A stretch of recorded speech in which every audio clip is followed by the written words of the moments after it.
और इस समय एक बड़ी खबर आ रही है मुंबई से। बॉम्बे हाईकोर्ट ने आदर्श सोसाइटी को गिराने का आदेश दिया है। जी हां, बॉम्बे हाईकोर्ट का एक बड़ा फैसला, आदर्श सोसाइटी को गिराने का आदेश दिया और ये कहा है कि जो लोग इस फैसले के खिलाफ अपील कर सकते हैं वो सुप्रीम कोर्ट में 12 हफ्ते के अंदर अपील कर सकते हैं। बॉम्बे हाईकोर्ट का बड़ा फैसला, आदर्श सोसाइटी जिसको लेकर तमाम तरह की सियासत गरमाई और इस मामले में अशोक चव्हाण को मुख्यमंत्री पद से इस्तीफा तक देना पड़ा था। 31 मंजिला ये इमारत जो बनाई गई थी शहीदों की विधवाओं के वेलफेयर के लिए, लेकिन आरोप ये लगे कि कुछ नेताओं अफसरों ने सांठगांठ करके अपने फायदे के लिए इस सोसाइटी का निर्माण कराया और बंदरबाट हुई फ्लैट्स की।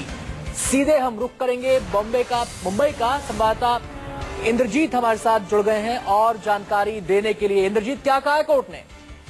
कोर्ट ने पूरी तरह से कहा है कि ये जो आदर्श हाउसिंग सोसाइटी है उसको पूरी तरह से गिराया जाए और उनको जो पिटिशनर हैं उनको थोड़ा वक्त दिया है कि आप सुप्रीम कोर्ट का दरवाजा खटखटा सकते हैं और सुप्रीम कोर्ट में जाने के लिए उनको वक्त दिया है। लेकिन सबसे बड़ी खबर ये है कि पूरी तरह से जो आदर्श हाउसिंग सोसाइटी बिल्डिंग है, जो कंट्रोवर्शियल बिल्डिंग है, उसको डिमोलिश करने का आदेश दिया है।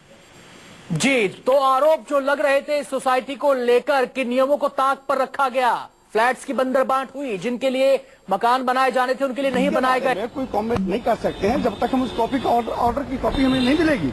पढ़ने के बाद हम बता पाएंगे आपको। ऑर्डर की copy will have a press conference, don't worry, हम बताएंगे आपको, सारी चीज बताएंगे, हमारे अपने रिएक्शन देंगे हम, but let us see the order. Thank you. Indrajit लगातार हमारे साथ जुड़े हुए हैं। इंद्रजीत, सियासी तौर पर भी ये मसला काफी संवेदनशील रहा है। अब इस फैसले के बाद क्या लगता है एक बार फिर से सियासत गरमाएगी? जो आरोप लगे थे इस फैसले से कम लगता है कि वो आरोप सही थे?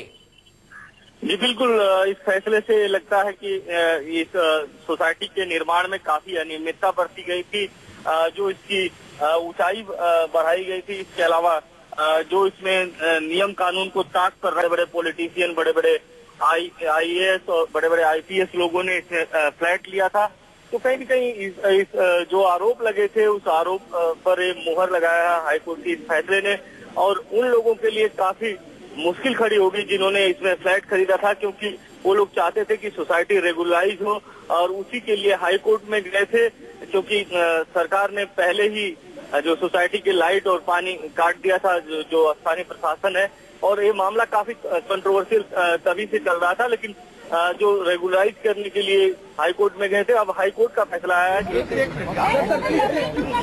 ऑर्डर तो देखने दीजिए। ऑर्डर लेकिन पढ़ा क्या है? ओपन कोर्ट में पढ़ा क्या है? हम कुछ को भी फाइन किया गया है और नहीं जो कुछ भी है पैर में हम इसके बारे में कोई कमेंट नहीं कर सकते हैं जब तक हम उस कॉपी का ऑर्डर की कॉपी हमें नहीं मिलेगी। पढ़ने के बाद हम बता पाएंगे आपको। Will have a press conference, don't worry, हम बताएंगे आपको, सारी चीज बताएंगे, हमारे अपने रिएक्शन देंगे हम। तो फिलहाल कहा जा रहा है कि ऑर्डर्स की कॉपी पढ़ने दीजिए, उसके बाद इस पर रिएक्शन दिया जाएगा। अब जाहिर सी बात है, इंद्रजीत लगातार हमारे साथ बने हुए हैं। इंद्रजीत, ये मसला एक बार फिर से सियासी तौर पर गरमाएगा, ये बात बिल्कुल तय है?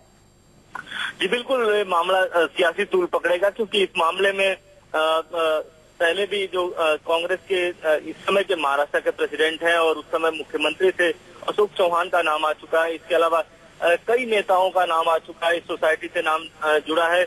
एक मुख्यमंत्री की कुर्सी भी जा चुकी है इसी कोऑपरेटिव हाउसिंग सोसाइटी घोटाले में। तो कहीं न कहीं ये मामला सियासी तूल पकड़ेगा और जैसे जैसे फैसले की कॉपी आएगी लोगों का कमेंट आएगा। अभी तक जो खबर है उसके मुताबिक ये सोसाइटी गिराने के लिए कहा गया है। इसके अलावा शुक्रिया इंद्रजीत आपका इस पूरी जानकारी के लिए।